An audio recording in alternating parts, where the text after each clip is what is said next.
Welcome to LOA Today. Excuse me, Walt Eason and Shelly Everly here. Today is Monday, April the 1st, 2019. Happy April Fool's Day. It is 8 p.m. in New York, 5 p.m. in Los Angeles. It's after midnight, 1 a.m. actually in London. Sydney, Australia is around midnight. But wherever you are in the world, thank you for joining us for another episode of LOA Today. Your daily dose of happy. And I'm happy that Shelly is back. And she actually came up with a good topic this week, one that kind of popped up all over the place for her. I think it probably pops up for most people, Shelly. I mean, if you really think about it, everybody is dealing with intentions all the time. But good idea to come up with that. I mean, was there something particular that kind of cued it in your mind, or was it just you just see it everywhere? I've been watching Gary V. It's like Vanderstock or something. He's like kind of a guru marketer person, and he just is all about the law of attraction. And he was just talking about your intentions, and you know, if you're out to be in business, what are your intentions? Are your intentions just to make money? Or are your intentions to enjoy yourself and do what you love? And because if you're just after the money, you can make the money, but are you going to have fun doing it? You know, that kind of thing. So, and he's a really intense person, and I just appreciated that he also was like, you don't have to have the hustle that I have.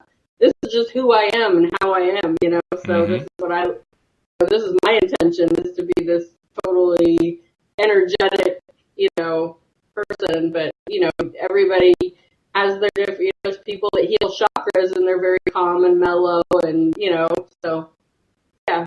So anyways, yeah, that's kind of why I got into it, and I've just been thinking about it. My head's always just kind of in an entrepreneurial state of thinking different ways to up my business or do a different business, and I'm just like, what are my intentions with that? Like, is it just the money, or is it something that I would really enjoy doing, and you know, helping other people, or you know, whatever? Oh, it's a great question. I mean, we had actually two online meetings, I guess you could call them, today after the podcast this morning with Louis D'Souza.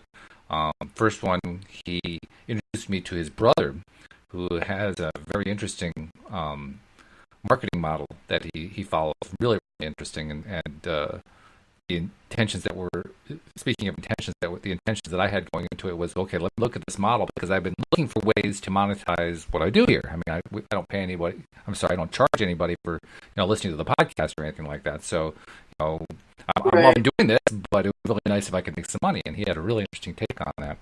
And then the other one, some of our listeners will remember Dan Mangina actually came in to sit in for Steve Rowell a few weeks back. Dan is actually Steve's coach, and Dan has this thing going on that he'd been sharing with people. And so I did like a call with him, and he was talking about that. And that was one of my key points that I mentioned. And he did most of the talking, actually, but one of my key points was I'm always interested in what makes me feel good. What do I love? What do I enjoy? Because I've spent so much of my life doing things that I didn't really enjoy doing, that I was good at, but that I could get paid for. But I just didn't enjoy doing them. And now I'm all about, I need to have something that I enjoy doing. So my intention going into the meeting was, I'm really only interested in either of those meetings if they can feed me doing what I love doing. And both of them found a way to do that. So now there's law of attraction, right? You put out the intention that you want to have information coming back to you about, okay, well, how can I pursue something that produces income for me, but also is what I love doing? And I got it twice. I got it twice over. Nice. Yeah. Nice. Which is the way law of attraction works, actually, now that I think about it, because the universe doesn't usually just send you one thing. It sends you like a stream of things, right? Yeah, and it always sends, for me, when I get in that place, it always sends me a stream of things, and not all of those things are things that I want. It just starts, I just feel like I start getting all these balls thrown at me, and I'm like, oh, I'll catch that one, I'll catch that one, you know what I mean? Well, we get to decide. That's the whole point. Yes, I want that one. No, I don't want that one. Yes, I'll take that. No, I don't want that one. You know, we get to filter out which ones do we take, which ones do we say no, thank you to, which is the well, I think in the beginning, when you're learning about the law of attraction and how to use it to your advantage, a lot of people think that they have to take on everything that comes their way because they're attracting it. You know what I mean? and then they get kind of overwhelmed, and then nothing works, and then they're like, this isn't working. And it's like, no, you don't have to take everything that comes your way. You're just getting all these options now, which is what you asked for. You wanted opportunities, you wanted resources, and here's a whole bunch, and, you know, take what feels good. Yep. So. Yeah, that's true. And by the way, this is a Q&A, so feel free to add questions if you're listening to the live stream into the comments section. If you're listening to the podcast, we like to say this every once in a while. Just because you're listening to the pre-recorded podcast doesn't mean you can't send questions. It just means we won't be able to answer them until next time. But we're glad to do that. So, you know, if you have something you want us to address on a podcast, send us a message. You know, send it through the website. Send an email to me. My email is walt@lawatoday.net. Send it through social media. But whatever you do, just, you know, shout out to us and say, hey, this is something that I'm dealing with. And you can either ask it just of me directly, or you can say, this is something I'd like you to address on the podcast, and we'd be glad to do that. Nasha actually has us kind of kicked off here. And so I'm going to be curious, first of all, to see, Shelly, how you tie this into intention, but also I'm curious to see what you're going to say. Nasha says, how does one address one's family calling you zero because I failed all the time? I think one means her in this case. So she feels like she's failing all the time, so her family is calling her zero, which is an interesting thing to say. But how would you handle that? I just think with other people that it's important to set boundaries. Even family, even people that you live with, as hard as that can be. And, you know, as far as intentions, if your intentions are to be respected, then you wouldn't tolerate that. You know what I mean? Right. You wouldn't, you know, you would find a way to rise above that and be a better person. Not saying that you have to be a better person to prove them all wrong or whatever. You need to do it for you. Mm-hmm. You know, that's another thing with intentions, is it's not about what everybody else intends you to do. It's your intentions, what makes you feel better, what makes, you know, and I did a little research this afternoon, and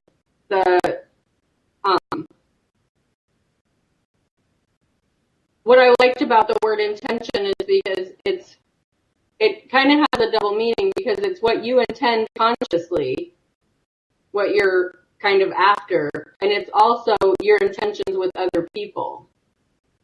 You know, when you can look at it both ways. Like, my intentions are, I want to make a better business, or I want to grow my business, or I want to, you know, get my body better, or, you know, whatever. Mm-hmm. And you can also use it like, my intentions with this conversation are to have a pleasant conversation and not get into, you know, any drama or whatever. And so I just remember my aunt and my grandma were living together. The situation just kind of happened, and they ended up in a home together. And my aunt was essentially taking care of my grandma, and my grandma was just a very negative person, and she was always complaining. And you know, my aunt's like, I feel like I've given up my life for this. Like, I am here as much as I can. I still have to work, you know.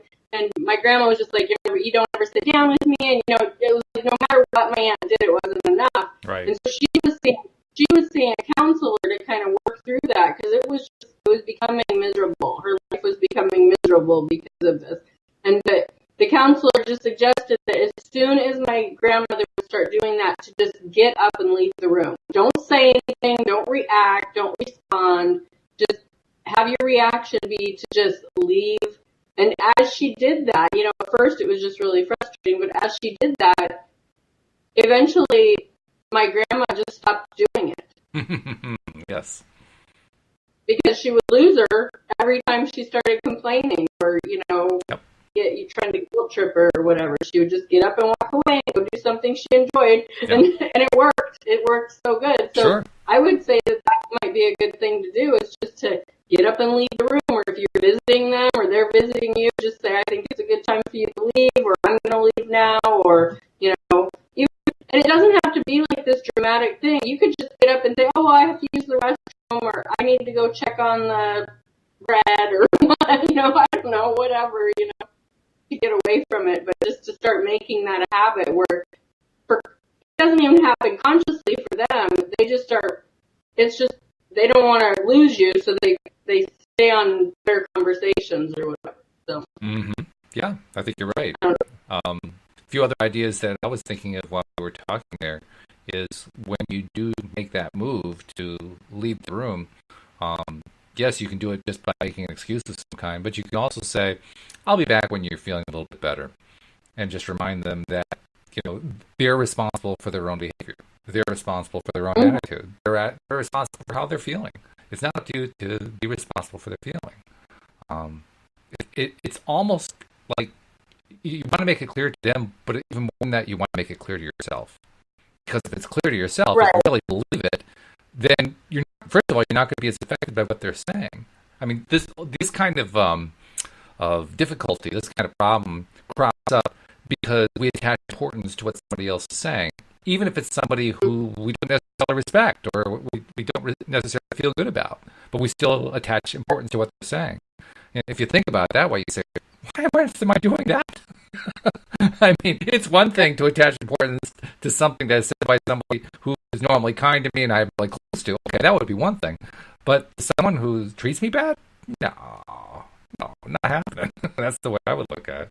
No, you either treat me right or I'm just not staying in the room. Very simple.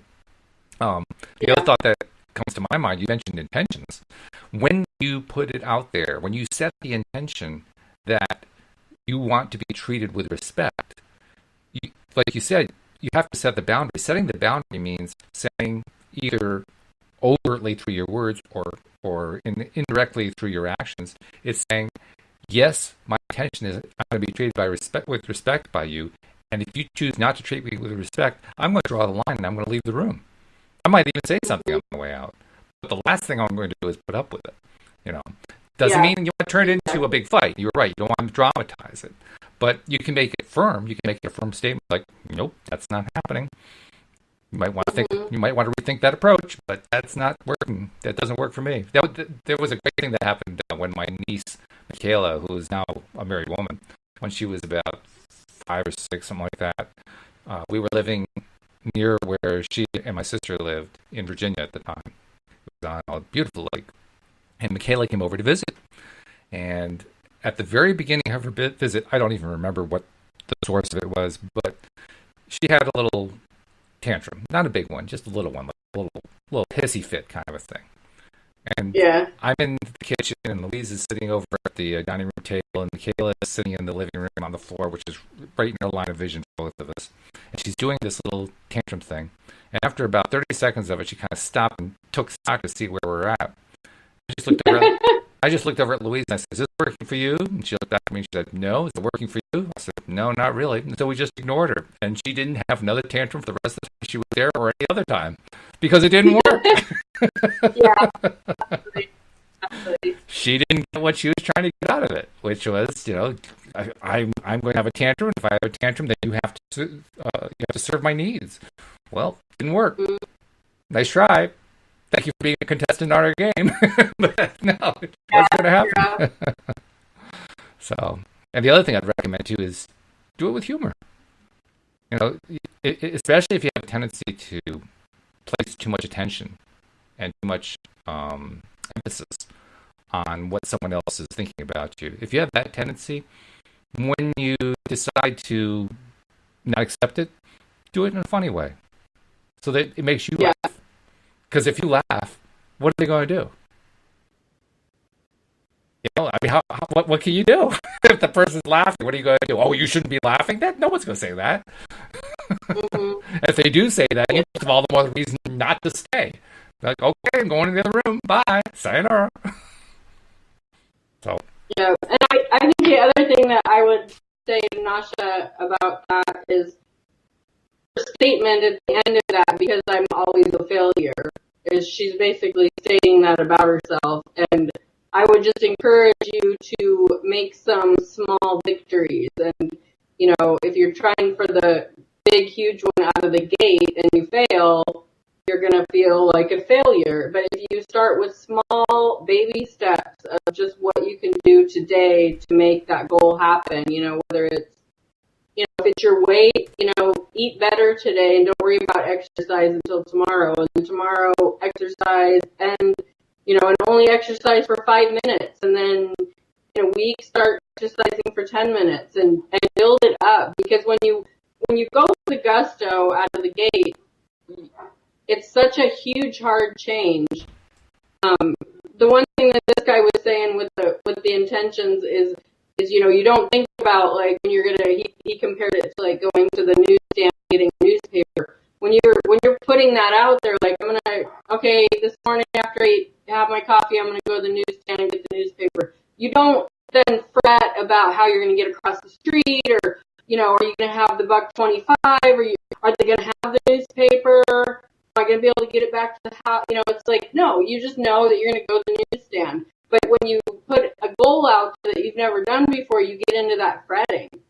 So start small, something that's totally doable right now, and then work into it. And when you get that done, you're like, oh, okay, I can do that. And then you just keep stepping it up levels, and pretty soon you're at that big thing, and you're like, that was awesome.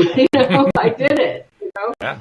So I would encourage her to do that. So and to then be very aware of those milestones and those steps that you've taken and succeeded at, and make that a big deal, and talk about that, and let all that failure crap go. Because all failure is lessons.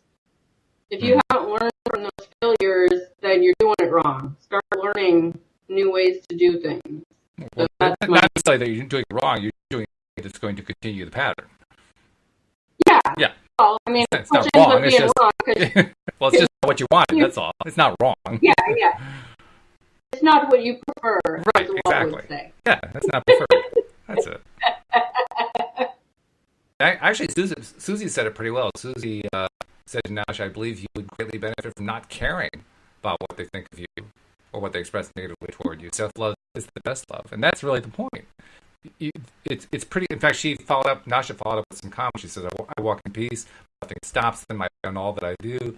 I've set my boundaries. I respect. They sometimes will apologize, but every time it's repeated. All those statements indicate that you care about what their responses are. Yeah. Stop caring. Stop caring about what their responses are. See, every time that you care like that, you're putting out the intention that you want them to give you more reasons to care like that. Every time that you say to yourself or to them or to us, yes, I want them to apologize. I set my boundaries, but they don't always respect it. They don't always apologize. They don't always respond. Every one of those statements is saying, send me more opportunities for them to not respond the way I want them to respond. And the only way to break that pattern is to stop caring about what they're saying. Literally, just stop caring. So that it's not that you're going to be mad at them or that you're going to be angry toward them, just that you're going to be indifferent. It just doesn't make any difference what they just said. Because if you can get to that place, where it just doesn't even matter, they'll give up quick. Because they won't be getting any of the energy they used to get before. Right now they get energy from you. Right now they get the energy of, oh, yeah, okay, I just pushed her buttons and she's not talking to me, but I can just tell it got to her, and so I'm getting my jollies this way. I'm getting my feeling of power. I'm getting my feeling of control because she's responding to it, even if she's not responding. I can tell she's responding. But if you start putting it out there that I don't care, that it's just not important, all of a sudden, all that energy goes away. And it doesn't work. Yeah. And the truth is with that is people that pick at other people like that are so insecure, and that's why they're doing it. Because they're doing it to make themselves feel superior. And Nasha, if you're setting boundaries and they're not respecting them, you're not setting boundaries. And if they're apologizing without changing their behavior, it's not an apology. It's just another in to do the same thing to you again. So set boundaries that you totally stick with. Remember, a boundary is something that's internal. I mean, we tend to think about it in terms of setting a boundary to stop them, but it's really an internal boundary. It's saying nothing shall pass that boundary into me. It's just not going to get in. Not going to allow it in. Yeah. That's it. End of discussion. Yeah, I don't have anybody in my life that would ever tell me things like that. And I had people that have tried, have come Oh, into my sure. life and but you just that just isn't a part of my tribe basically. Alex posted something here. And she said, "But why do you care?" And then she signed it Alex King, which is great because that's exactly Alex all over. It's a big question. Why do you care? Why is it that important? Who cares what they say? It doesn't. If they said that they were that fish are falling out of the sky, why would you care? If they said that every person they've ever seen is one-eyed, why would you care? You know that the stuff that comes out of their mouths is worth paying attention to. Why would you care? It just doesn't make any sense to pay attention or to care about what they're saying, because you never get any of the good stuff, or rarely. Every once in a while, they give you just a little bit to string you along. Oh, we'll give her an apology this time. Stop caring. Yeah. Just stop. Do something else. Yeah. Read a book. Do something. Look on your phone for something. Anything. Just take your attention, rip your attention away from them completely, 100%. Best strategy. Yeah. Yeah. For sure. Oh, and Alex also says, I know it hurts, but you have to know that they don't matter on your journey. Yeah, that's true. Yeah. And Nasha acknowledged it. She also said, yeah, that's true. It is true. The thing about other people is they matter to you when it's appropriate for you, for them to matter to you. And that's the only time. If it's appropriate for you, for them to matter to you, then they do. Mm-hmm. And the rest of the time, they just don't. I mean, there are a lot of people in my life that I don't care about. I know that sounds strange to say, but there are. No, it's totally true. Yeah. It's totally true. I just don't care, And the funny thing is, they go away. they actually aren't in my. I probably should amend my statement. I said they're in my life. They're actually not in my life anymore. They went away. Mm-hmm. They went away entirely. So they were in my life at one point. And, right. Just they're not there anymore. They go away. It's kind of like in The Secret. Remember in The Secret, the homosexual guy who was being counseled by one of the presenters? Yeah. And he was constantly having people, little nasty pranks on him and say mean things and so forth. Even beat him up, that kind of thing. And then he just changed his attitude about the whole thing, just kind of tuned out what they were doing and focused on what he wanted instead. And they literally disappeared. They either transferred out or they just kind of removed themselves from the environment almost magically. That's the way it works. And it happens like that. Because it does. Because your state, your energy changes, and they don't really know what to do with that, so they just kind of disappear, and the universe matches your intentions in that situation. Exactly. And moves them to a different, like with him, it was like they either stopped doing it, or they moved to a different department, or they got fired or left their job, and they just weren't there anymore. They just disappeared. And when he was out on the street, there was people saying hi to him and smiling at him, and instead of accosting him and calling him names and stuff. And it's just like it happens like that. It's so amazing. I've always been a person that I joke about just being spoiled rotten, but I just always got what I wanted, kind of a thing. And I mean, not just being totally rotten, but I always demanded what I wanted in life, and because of that, I just don't tolerate a lot. And I've had, I had like a high school friend. We were just talking about her yesterday, and she just like was so horrible to me, and everybody around me saw it. And until I met my husband and I introduced her to my husband, and she didn't like my husband, I haven't talked to her in 25 years because she didn't like my husband. That's funny. And like we were talking about, we were at my brother's, and my mom was there and everything, and my brother was like, "Oh man, she was such a what," and I was like, "Yeah, I know, I just didn't see it." And my mom was just like, she goes, "I gave you your freedom because I knew you need to figure it out," but I just was so over that kid, and Scott was just like, yeah, she was talking down to Shelly, and I was just like, enough. I just went off on her, and she literally left that scene crying, and I have not seen her since. It's like But like, I don't know. I don't like hanging out with people that are mean to me, and I don't like hanging out with people that make me uncomfortable, and so you don't put up with it. You know, that's all. yeah, and you just see all those people on Facebook, and they're like, "Oh, these fake people," or "Someone took advantage of me," or I trusted them and they stole from me, and it's like, okay, well then don't ever let them in your house again. Right. Like, that would be it for me. If I had somebody that came over and I welcomed them in my house, and then I realized they stole something out of my house, that's it. Don't ever even ask to come over to my house again. You will never be invited. Like, and people will just bring those people back and back and back, and then wonder why it happens. It's like, what are you doing? Don't. There was a post, one of the many posts that you see on the Law of Attraction Change My Life group by someone who posted something like this. She says, there's this guy in her life, and he's broken her heart 3 times.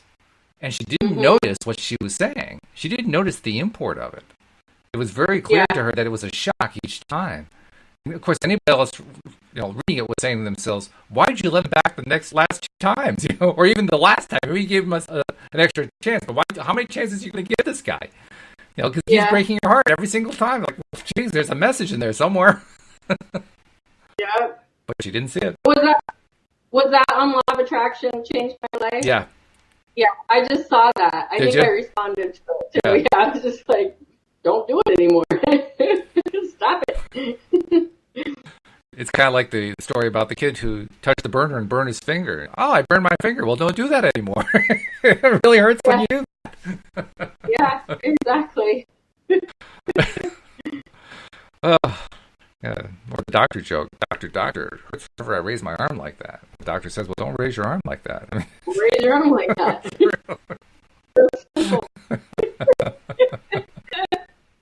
I love it. Intentions. This is a good topic. Intentions are really important because the way Abraham explains it is really, really good. The intention that you put out there becomes a vibration, right? And that vibration becomes a signal, in a sense, because it's a thought with a feeling attached to it, and it sends out a signal, and the signal sends back other thought-feeling combinations or physical combinations that match that vibration. So keep putting out there the vibration. I don't want you to treat me badly, but I'm going to keep focusing on the fact that you're treating me badly. The universe is going to say, yes, okay, I got it. The vibration of that is, while you're not paying any attention to anybody who's treating you badly, nevertheless, you're paying attention. So therefore, we're going to send you more people who are treating you badly. It's very fair. It's exactly what you put out there. Now, is that the way we think about it? But no, it's not. But that's what the intention is. The intention is, I want people to treat me well. And if they don't treat me well, I'm going to focus on it. That's an intention. Yeah. And that's the difference between the affirmation that you put out there and the feeling that you put out there. Because you can say, I don't want people to treat me badly. But in that statement, you're assuming that people treat you badly. Mm-hmm. But if you put out there, I want people to treat me good and well and treat me with love and respect, the universe is, and then when you put that out there in that thought and you feel that way, yes, you start getting out there and noticing every person that smiles at you, every person that opens a door for you, every person that, you're in line at the coffee and somebody pays for your coffee, you get a compliment on your earrings or whatever it is, and the people close in your life that tell you how good you look today, blah blah blah blah. Those are the feelings. Then you start getting the feelings, and then that becomes your vibration. You start acting on that. Well, thank you. A lot of people that want people to treat them well don't know how to take that. Talk about that for a second. Well, like you hear people say, I don't really like it when people make a big deal about me or thank me or whatever. I don't really know how to take that, or I'm not good at taking compliments. And it's like, no, take those compliments, because when you don't act on that, you're stepping back and saying, I don't want people to give me compliments. My cat. Oh, there Give he me is. a hard time. Yep, there he is. He's being a pain. He he stood right in front of my monitor, so I couldn't even see what the comment was that Nasha had left, so I had to move him. I love it. He's like, you are going to pay attention to me. He's going to go in the other room. I'm going to let you make another comment so I can put him in the other room. So just tell her one more thing. Yeah, so just the power of intention is, the things I wrote down about this is your thoughts, feelings, and actions create your vibration. So those vibrations become your intention. I don't know if you probably can't hear me. There you are. See, now that was an excellent example of setting the intention. My intention was there was no way I was going to put up with that. Just absolutely no way. Not even slightly. And what was interesting about it, he was trying to get attention and affection from me. And I'm in the middle of doing a podcast. Like, bud, no, sorry, you're out of here. Go away. After we were done with the podcast last week, he did that. The whole time you and I were talking after the podcast, he was running into your mic and knocking stuff down off of your. He's not quite as fast as humans in terms of learning that the pattern doesn't work. He is learning. It's working less often for me, and you can tell he's getting ticked off about it. And every time he gets ticked off, I said, "Oh, you're done yet?" I love it. Cats are so funny. We had a cat that would sit up on top of the TV because she thought everybody was looking at her. I love it. That's great. Oh my God. Like, we're not watching you, cat. We're watching the television. Nasha added some more information. She said, the thing is, it really did hurt me because coming from my mom, who I thought believed in me, maybe she made me feel like I am a zero. She said, if you go anyway, you will fail. I went back to my room and thought about all I tried doing, and for me, I didn't fail. It taught me a lesson, but maybe somewhere it was like, maybe I have to step out, become a hero. Enough of this crap. Well, fine, stepping out is great, but let's go back to the first statement. It really did hurt me. The only reason it hurt you is because you assigned importance to her, to what she says. That's the thing. And you did it based on what you said because you thought that she believed in you. So you put importance on her words because you thought that she believed in you. Well, it's fine for you to think perhaps that she believes in you, but if you think that she believes in you and then she comes out and says something that's hurtful, first thing I would do, very, very first thing I would do is reevaluate how much she believes in you. And just say, well, I guess she doesn't believe me all that much. Well, she doesn't believe in me all that much. That kind of takes all the sting away because I'm not attaching anything more to what she says from now on. It's like, okay, if that's the way you're going to be, you basically just contradicted yourself. If you think I'm going to take that as a way of being hurt, you got another thing coming. But that's not the way you did it. The way you did it was you decided you were going to be hurt. And that's the key. That is a decision. It's not something that your mom placed on you. It's not something that your mom could make you feel. Because you get to decide, we get to decide everything we're going to feel. We get to decide what our reaction is going to be to everything. So when you said, it really did hurt me, what you meant by that was you had no control over your reaction. It was in your mom's control. You gave up your power to your mom. Yeah, and I think that the thing that you have to remember what's going on with on your mom's end of it is, I mean, some of her intention is obviously hurtful because it's pretty rare to tell your own child that they're a zero and a failure and all that. Yeah. But you are not doing things the way she wants you to do them. So she is looking at what you are doing as a failure. Oops. I think we just... you just froze up for a second. Your image froze up for a second there. So complete your thought that you were just saying. Okay, so what she's saying to you is a reflection on her, not you. Right. And that's like the truth about anybody that says anything bad about you. Even if it is truthful, it's a reflection on them, not on you. Yes. Because how you treat people is a reflection on you. That's the only... that's the only gauge with that, is how you treat her back is a reflection on you. I love what Abraham says about these things, and they have a lot of ways of saying it, but one particular way comes to mind. They talk about how there are not enough different ways for you to stand on your head in order to improve the way they feel. Right. And yet that's what so often we do. We assume responsibility for how someone else feels.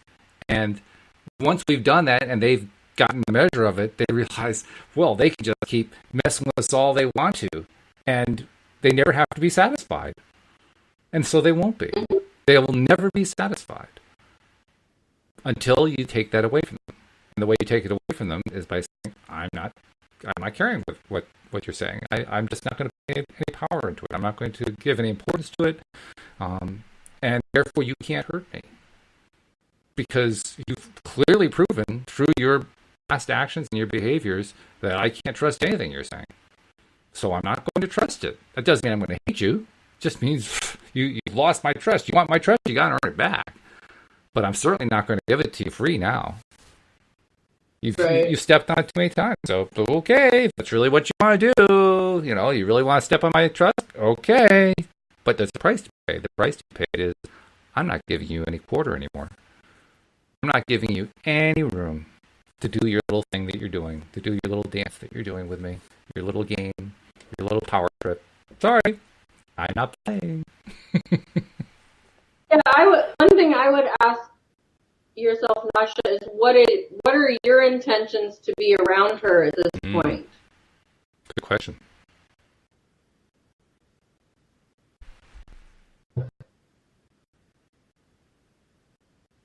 Oh, she actually gave us a few more details here. Let me see what she said here. Of course, all my attempts to put it into the larger type makes it come out a little bit harder. But okay, she says... Oh, I missed it. I need a better way to be able to do the type. Actually, what I need is Facebook to actually improve the size of their font. If they did that, then I could really read this stuff. She says is, the thing is, no, it's the same thing.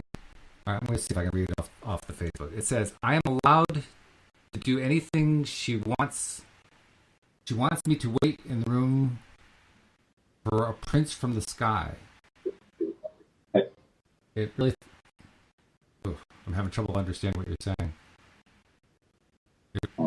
I now really think it's just like all of my other family members. Well, okay, that last one, the fact that you think it's like all of your other family members, if they're all reacting the same way to you, it means you're putting out the same vibration to all of them. I'm not quite sure what you were trying to say in that comment, but that last part is fairly clear. If all of your family members are reacting the same way, you're putting out the same vibration to all of them, and that vibration is a combination of my feelings are dependent on how you talk, so you have power over me, and I'm going to keep complaining for as long as you use that power to hurt me. And so you've turned it in. Your intention is pretty clear. That's a very clear intention. It's not one that I would choose, but it's a very clear intention. I want to constantly have opportunities and situations come up. That's my intention. And those situations are going to be opportunities for me to feel hurt over what somebody else says in my family. And every member of my family is going to get to play that. But that's what you're doing. It's not them. That's you. That's you putting out a vibration that's constant. I mean, it's pretty clear. If everybody's responding the same way, you're putting out that vibration to them. That's you.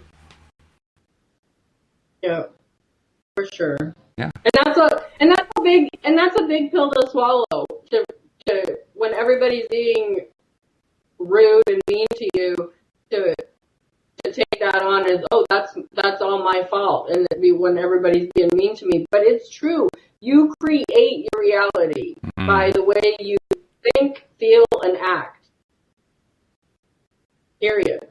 And until you decide not to tolerate that, and you've had enough, and you do what it takes to get out of that situation, it will continue to happen. It just will. You have to change you. You can't change them. None of them will ever change the way you want them to, just like you are not going to succeed the way they want you to. It's just, it sounds, what you were talking about with the prince or whatever, I just caught a little bit of that. It sounds like mom just wants you to get married and have a family and be a decent woman like you're supposed to, and you're not doing that, and that's frustrating. That's just my opinion.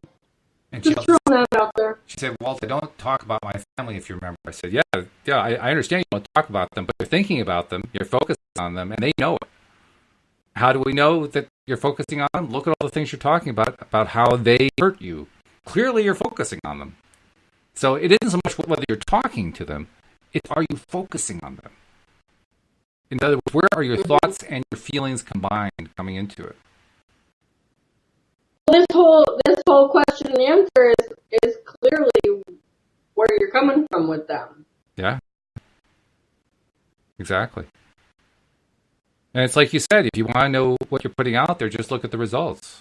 The results are very clear. They're telling you very, very consistently what you're putting out there. And that's the beauty of the law of attraction. It always responds with what we put out there. We may not like the fact that it does that. There's sometimes we say, oh, darn, I can't get away with anything. But it's true. It just keeps coming back with what it is that I put out there. There have been a few days lately in the last week or so where you know how you have those days where you wake up and you can tell you're in that not good place. And, and you just know how it's all going to go. That's the day I like to kind of climb into a shell and not interact with anybody because I know I'm going to be toxic. But you have to have that self-knowledge, that self-awareness about what you're putting out there. And if you don't like the result, then you got to change it. And you change it with your focus. You change it by no longer focusing on those results that you don't like and focusing instead on what you do like. And you just keep it there. It's kind of like the joke. Have you ever seen The Far Side? This is like my favorite Far Side cartoon of all time. And I've told this one many times. But it's the shot of the guy who's in hell. And their fires of hell are all over the place. And there are these two devils who are supervising this guy who is sweeping the floor in hell. And the guy who's sweeping the floor in hell is whistling. He's just having a grand old time. Oh, yeah. And the devils are saying, I don't think we're getting through to this guy. That's the point. That's precisely the point. They aren't getting through because he's not letting them in. He is insisting that even though he's got hell going on around him, he's just having a grand old time. I guarantee you, if you saw the next frame would be either hell freezing over or him leaving hell. Because the two can't mix. He can't actually stay there. Eventually, that contrary vibration has to drive it all apart. The Far Side's so good. I love The Far Side. We used to have like the whole book when I was a kid. It's so funny. I had the entire collection, all the books. I had all of them. I had the complete treasury. I had all of it. Far Side. I was sad the day that Gary Larson gave up doing that cartoon, but he was brilliant. Yeah, good stuff. Nacha, good. I like that. The rest of my family members are not human. That's an improvement. Good. You're on the right track. Absolutely. They're not human. They don't deserve human attention. Good. Now you're starting to change your mind. Good. Keep going in that direction. Much, much better than, oh, geez, they hurt me. Much, much better.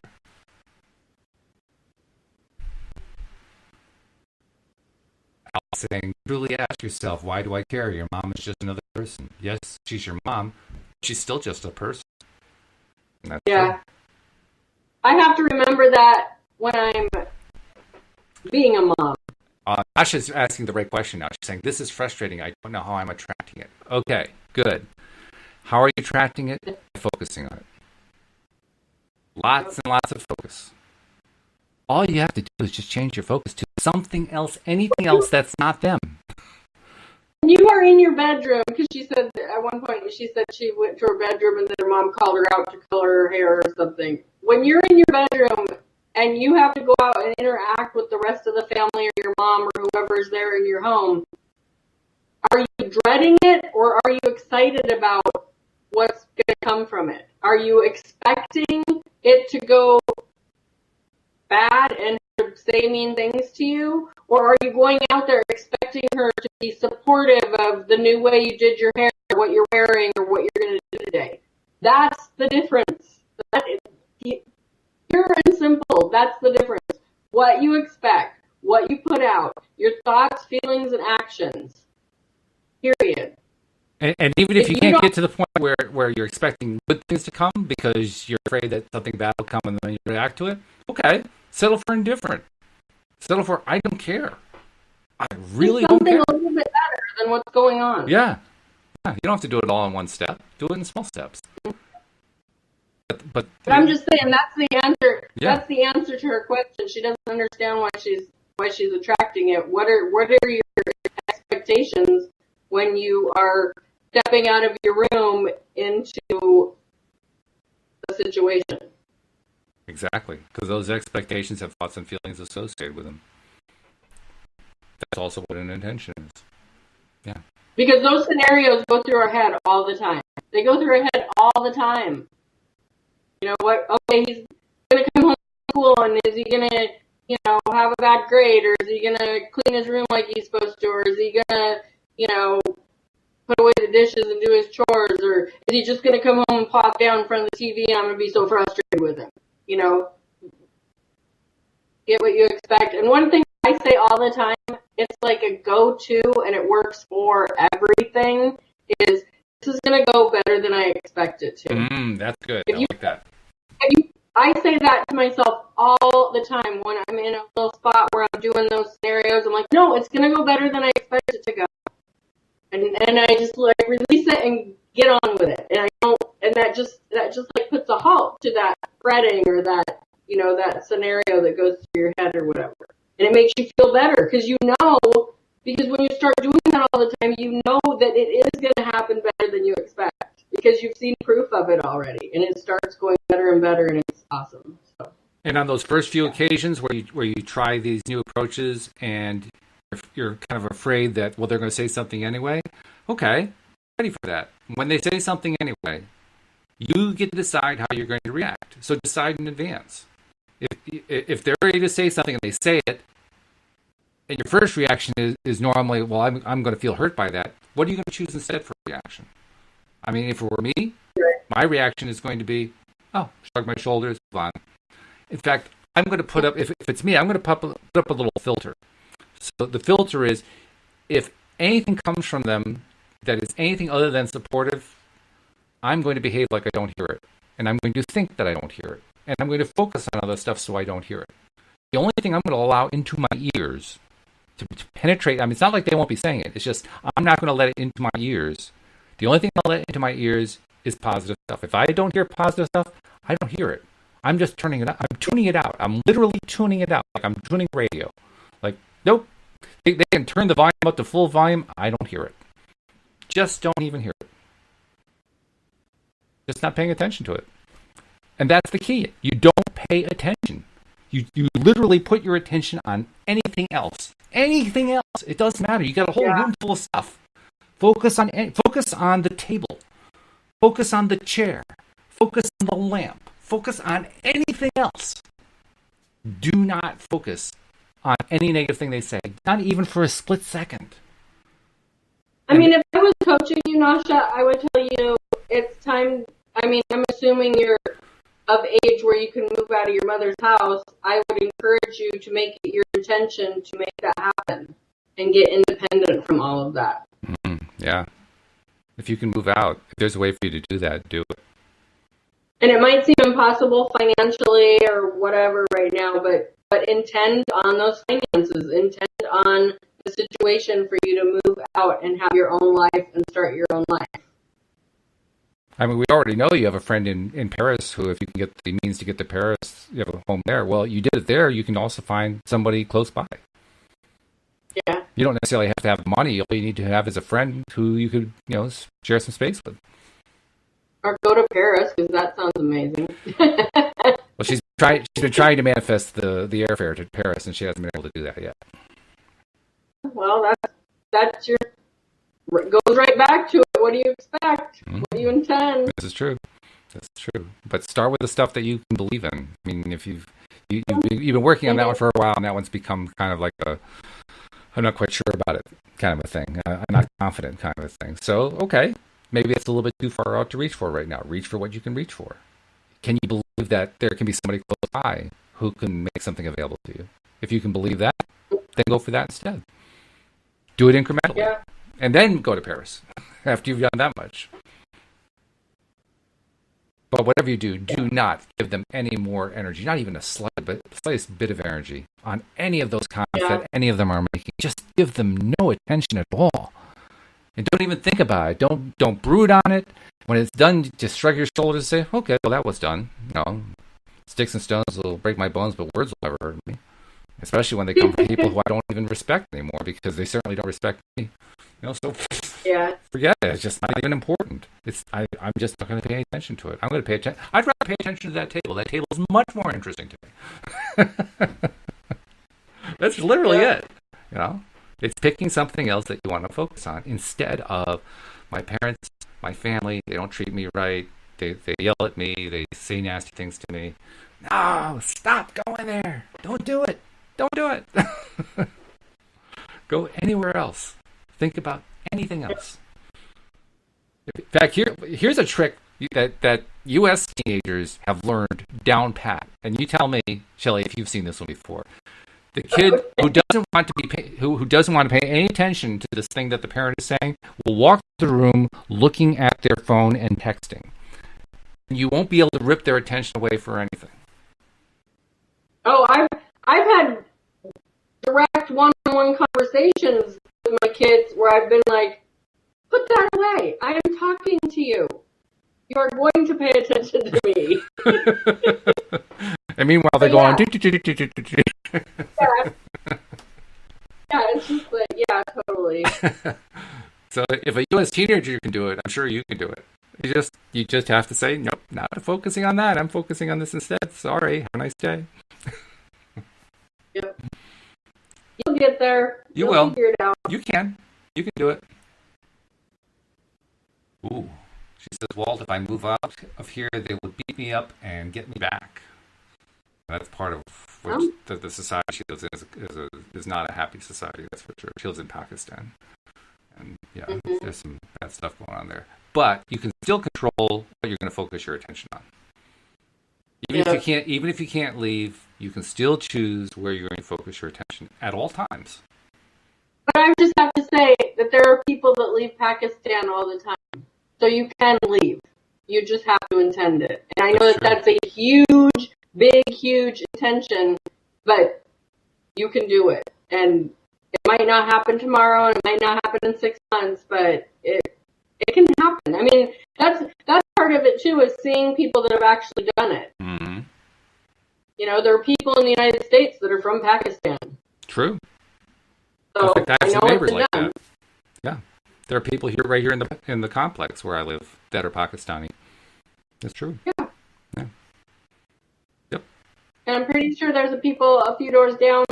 I don't know where they're from, but they have their whole kitchen in their garage. They don't Really? cook in the house. Wow. They don't cook in the house. And I think that's a Middle Eastern thing. It could be. I don't know.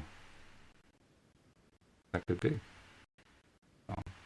Yeah, it all starts with your attention. What are you going to give your attention to?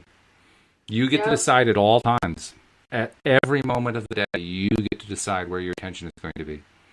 So when you take control of that attention at all times, well, first of all, they can't hurt you anymore because you get to decide where your attention is going. You don't have to give your attention to people who say nasty things to you anymore. You can literally rip it away and say, sorry, next. Mm-hmm. You treat it like endless number of buses going by. Don't like that bus. Next.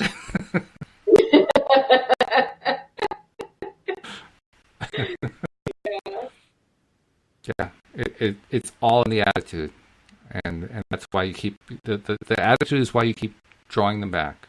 So it's why you keep getting all those reactions the same way. Your attitude is up until now has been focusing on what you don't want.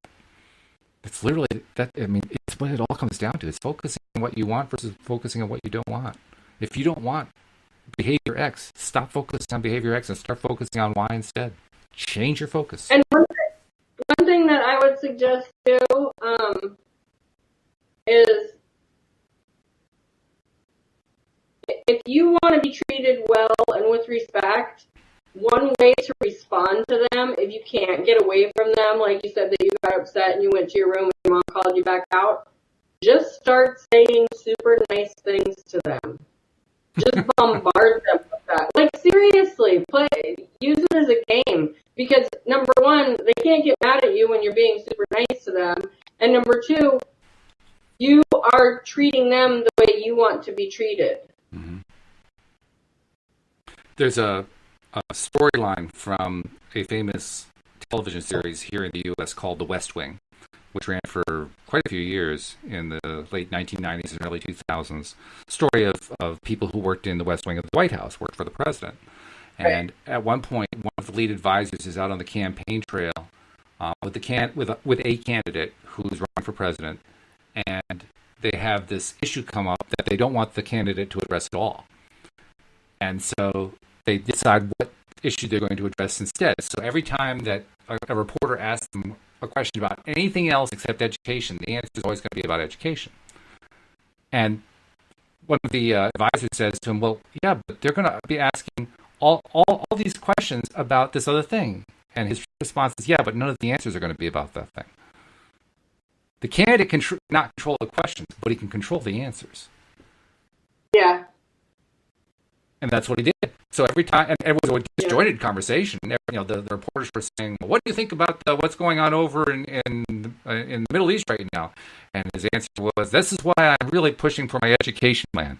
Well, yes, but the so and so spoke in the UN today, and that's why I think the education plan is the most important. I mean, he wouldn't even play the game. He wouldn't play their game. He kept insisting, "No, the topic's going to be this, not that." So that's funny. Yeah, so they can say all the nasty things that they want to, but you just aren't going to respond to them. You're just not going to react to them. You're just going to say, "Well, oh well, bye." And with that thought in mind, we've actually this is like 1 hour on helping Nasha, so hopefully Nasha got some help out of it.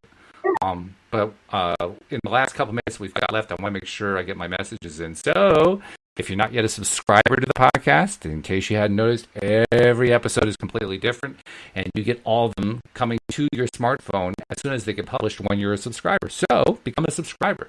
Just go to the homepage of our website, lawofattraction.net, and you will see a button designed especially for your device right at the top of the page. It says click here, and you click it, you walk through the steps, and it just sets you right up, and you get yourself a subscription, and all the episodes come streaming to your smartphone. And then, as you're watching all the episodes and listening to them, you can share on social media the fact that you're listening to them so that more people can get their daily dose of happy. So please subscribe and share, because that's how we get the message out.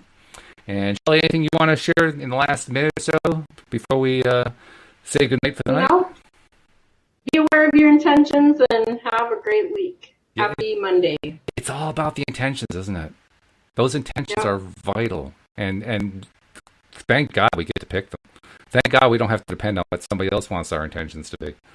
If that's what gives us our power. So that's the beauty of it. So pick the right intentions. Pick the ones that are the ones that you want.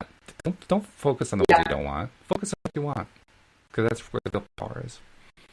So, thank you, Shelly. This has been fun. This has been a good session. Thank you for all your insights. We appreciate that. Oh, you're so welcome. Thanks for having me. I always like doing this. Thanks to our podcast audience, and thanks to our live stream audience. Thank you, Nasha, too, for sharing your question, and hopefully we gave you some good insights to work with. Something to think about anyway for a bit, because you're so close. I mean, that's one thing I do know. You're really close to getting it completely. You get almost all of it. You just have to do this one little bit here. If you can get this last bit done, you'll have got it, and you'll be a complete deliberate creator. So keep working on it, and the rest of our audience who are working on their stuff, keep working on your stuff too. You're so close. You're getting it. You're starting to get it. Keep going and keep going and keep going. And with that thought in mind, we'll see you all next time here on LOA Today. Goodbye, everybody.